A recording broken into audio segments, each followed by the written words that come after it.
Sudah dilas. Grabe yung lakas dari kerugyan mga idol. Ginamit ng tinurusakin ng orasyon. Dito malab sa kanya. Pumamit rin ako ng takulilong pero hindi ito malab. Nakita niya si Utol, kailangan ko siyang harangin kasi nakita niya si Utol. Baka mapahamak si Utol mga kaidol ko pag hindi ko siya inarang kanina. Kailangan ko makasunod.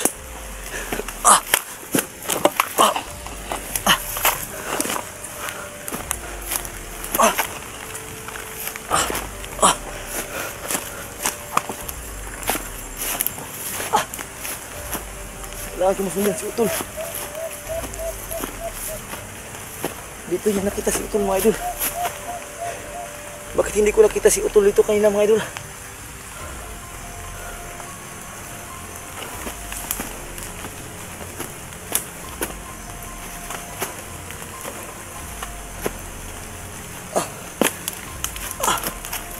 Sobrang lakas na rigor ngayon mga idol.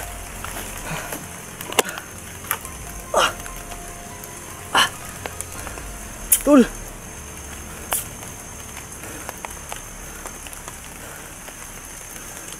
Kung hindi ko pinigilan si rigor mga idol, mapapahamak si Utol. Meron ng sugat si Utol mga idol, hindi daw makalakad. Kaya kailangan kong gawin yun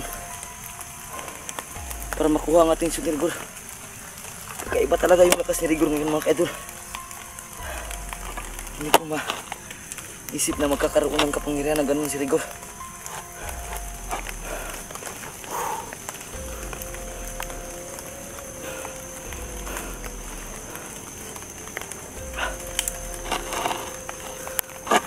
Bakit kaya nagkakano yung bata yun?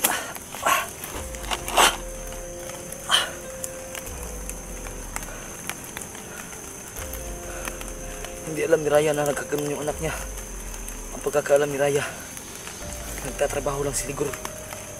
Bakit? Walang niya talaga si Bulog mga kaidol. Siya talaga yung may kapakanan ng lahat. Kailangan sumahanap si Utol dito ngayon mga idol.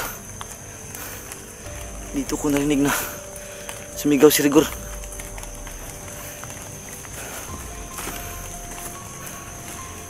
Utol! Bakit biglang nawala si Rigor? Bakit hindi niya ako pinatay?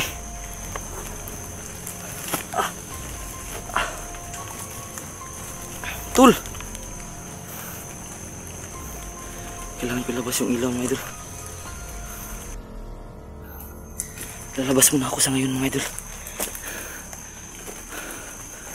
Hindi pwedeng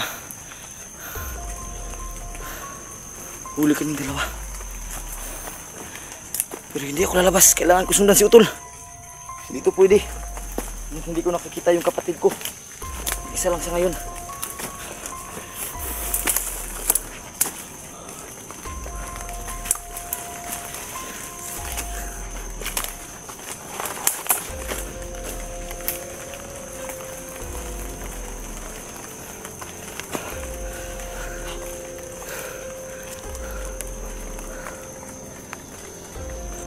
Prime, dako pa inundong si mo Prime.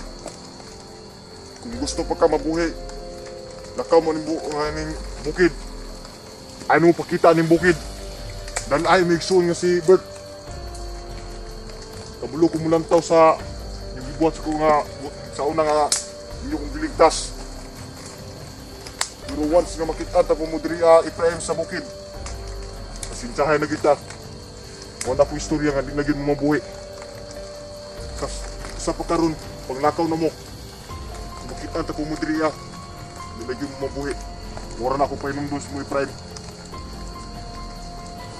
Rigor! Anong kinahanglan mo ni buhaton nga yung pamilya nagulat sa imuha? Dili na ni mo kinahanglan buhaton kaya nangitag panginabuhin mong amahan. Ang ilang expectation nagtrabaho ka nganong naman ka diri karon.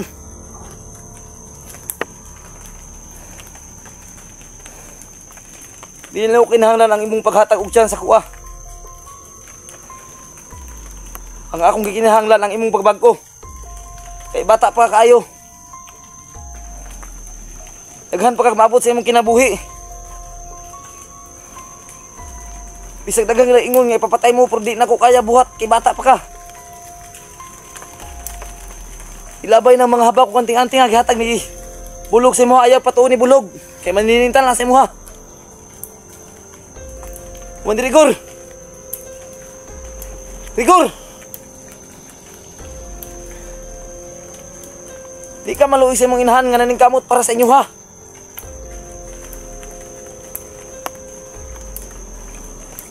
Pagladtaw og utang loob sa imong inahan nga nagbag-o sila, ikaw wala.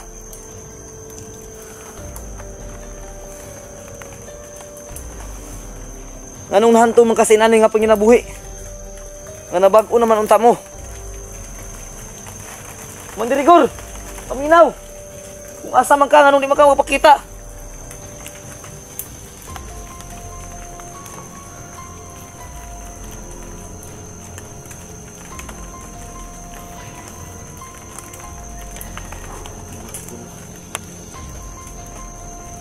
Talagang bago na siguro mga kaidol.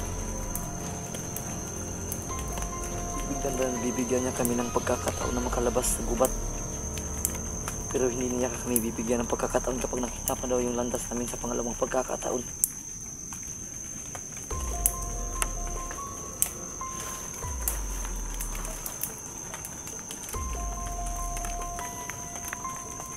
Bakit nila hinahabol si Utol kung ganun yung kanyang pag-iisip? Alam kong si Utol lang sila. Si Utol yung kanilang habol. Kasi alam nilang si Utol may karamdaman.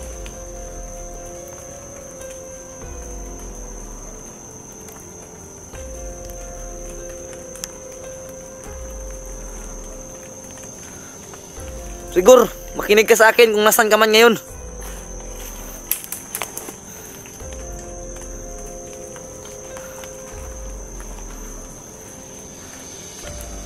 Huwag kang magpadala sa iyong saloobin. Huwag kang magpadala sa mga sulsul ni Commander Bulhog.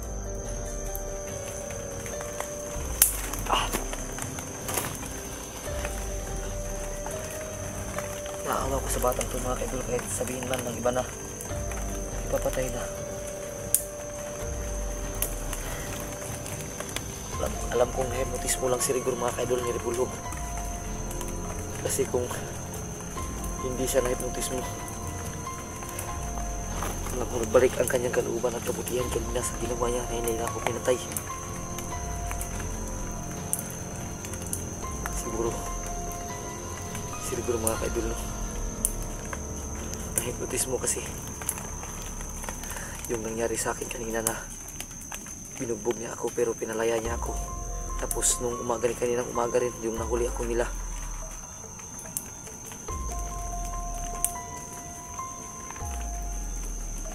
Iniwan niya yung isang tao niya na maliit para lang bantayan ako. Alam kong hindi yung pag-iisip ni Rigor. Alam kong sinadya niyang iwan yung nakabantay sa akin kasi alam niyang kaya ko yung tapusin. So hindi pwede, kailangan ko mahanap si Utol sa ngayon mga kaidol. Kahit anong mangyari, kahit anong sabihin ni Rigor, kahit magkamatayan, kailangan kong mahanap si Utol. Kumuntak sa akin si Utol pero hindi siya makapag-stay sa isang lugar kasi maraming nakasunod sa kanya. Utol! Dumidilim na mga kaidol, kailangan kong mahanap si Utol. Utol!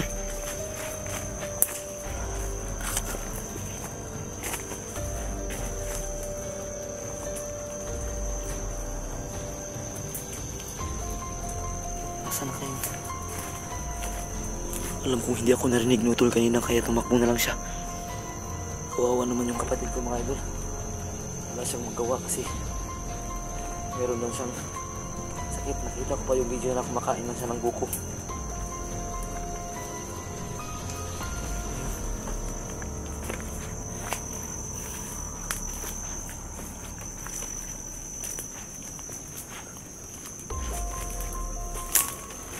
Siguro dito si Utol.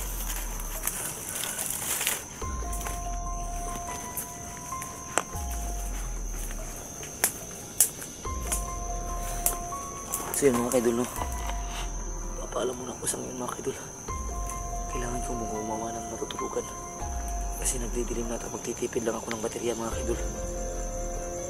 So sana po panoorin niyo po rin yung mga video namin para ma-updated kayo sa mga nangyayari sa amin dito. At sana wag niyo rin pong idamay si Raya mga kaidol, no? Pati na yung kanyang asawa. Kasi di nila alam yung pangyayari ngayon mga kaidol. Hanggang dito na lang mga kaidol. Papaalam muna ako sa inyo. God bless you po mga kaidol.